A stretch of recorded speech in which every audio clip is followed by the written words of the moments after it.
Let's begin our coverage tonight in the nation's capital, where the meeting between President Bola Tinubu and stakeholders from Ondo State over the political crisis in the state has been cancelled. President Tinubu was scheduled to meet with stakeholders in the state, which included the Deputy Governor Lucky Aiyedatiwa, members of the State House of Assembly, appointees of Governor Rotimi Akeredolu, and other leaders from the state at the State House in Abuja.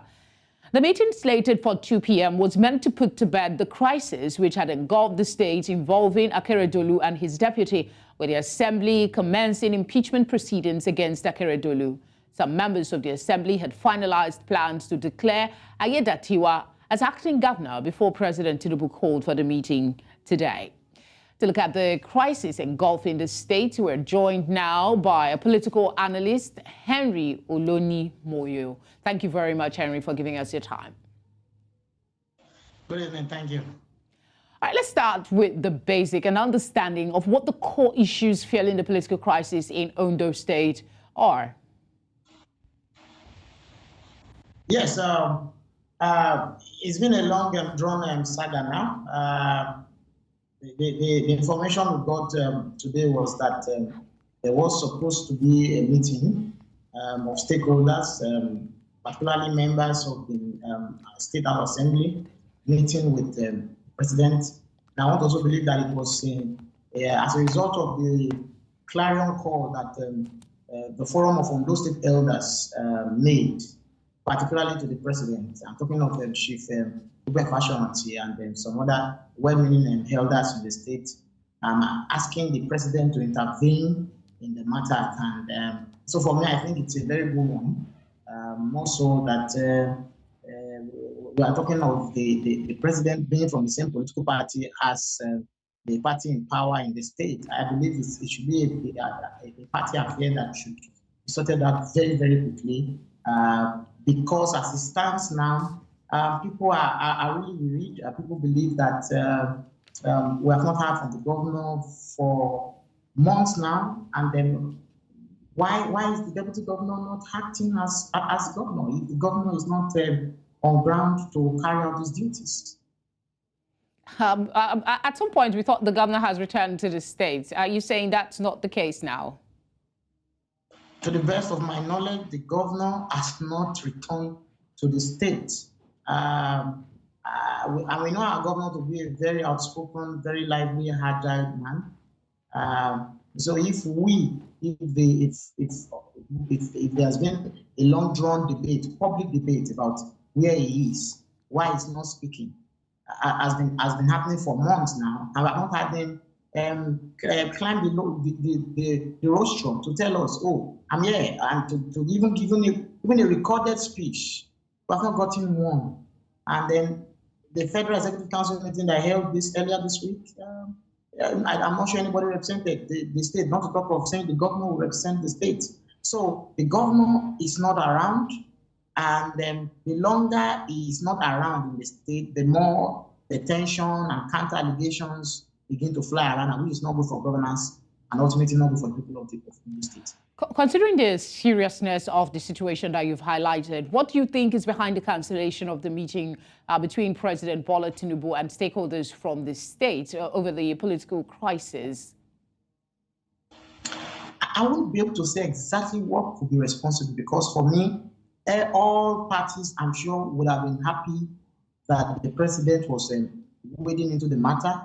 But as far as I'm concerned, the angle I feel that would suit all is not is to ensure that nothing like impeachment happens. We don't want to hear of the impeachment of the deputy governor.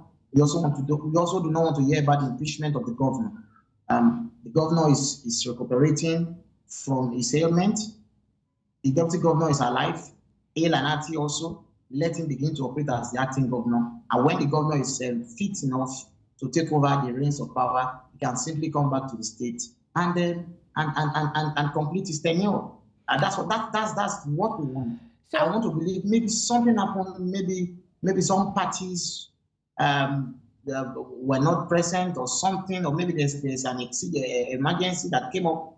But you know, most of us in the state we are very happy when we heard that the president was intervening in the matter, and we sincerely hope that that meeting will take place eventually, and I mean immediately. I'm curious as to what the president could possibly do. Aren't there precedents, like what happens in the law when, for instance, the governor has been incommunicado for a duration of time? Isn't there specifics as to who takes charge and who manages the affairs until, like you said, he comes back and says, I am well and able to carry out my responsibility? What really can the president do in this instance?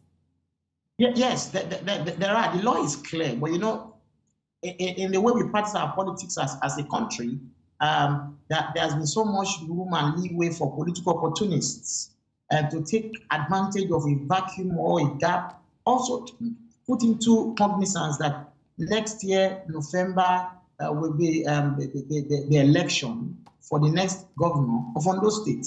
And so all these political intrigues have all conspired to set up a very distasteful experience in the state. Ordinarily, one would have expected that the deputy governor should be operating as the acting governor. But you know that if there are other people in this cabinet, in the state also, who also have interest in running for governor also, and probably also perceive maybe the deputy governor might also want to run for governorship, you know that these issues will become political tussle. And that's why I feel a political situation, a political solution can come in. The president saying, oh, calling his party members as the national leader of the party, calling the party members and say, see, stand down, let peace prevail. House of Assembly, we don't want impeachment. Don't impeach the deputy governor. Don't impeach the state governor. Let the deputy governor come and operate as the acting governor. When the governor is ready and is fit enough to handle the affairs of the state, he can simply come in and take over. In the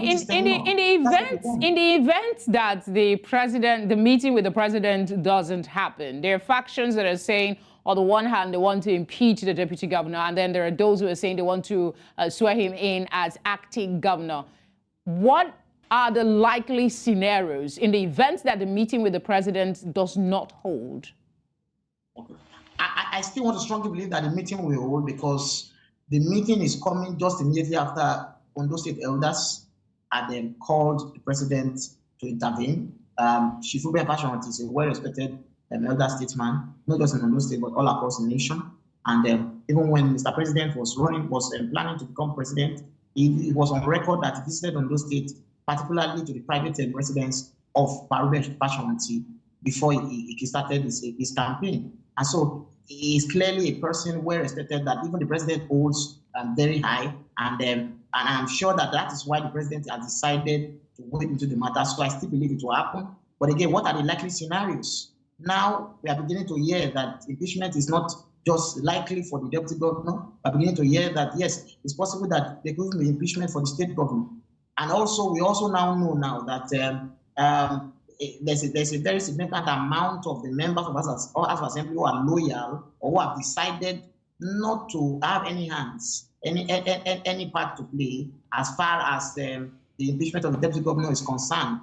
And so what I see play out, I see a situation ultimately where a political solution will come in to ask all warring parties to shield their swords. So that we what would this political solution be? I mean, let's put some words to it. If there is a political situation, what are the likely scenarios? Is the governor going to come out and say, I am well and I can do my job for the remaining months of my tenure?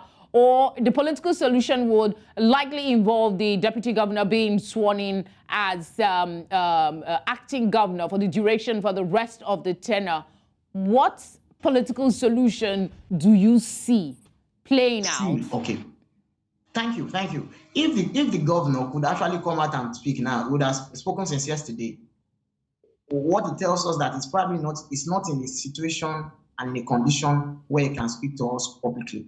So the political solution I see happening is that the governor will not be impeached, his deputy will not be impeached, the House of Assembly would carry out their duty to ensure that, or probably the political camp of the governor would release a letter to us, because as we speak now, the governor is still issuing statement allegedly, and will issue a statement transferring powers to the deputy governor to operate as the acting governor while the tenure lapses. That's what I see happening. All right, thank you very much for speaking with us. We appreciate your time and the insights to the situation in the state. Thank you. Let's win.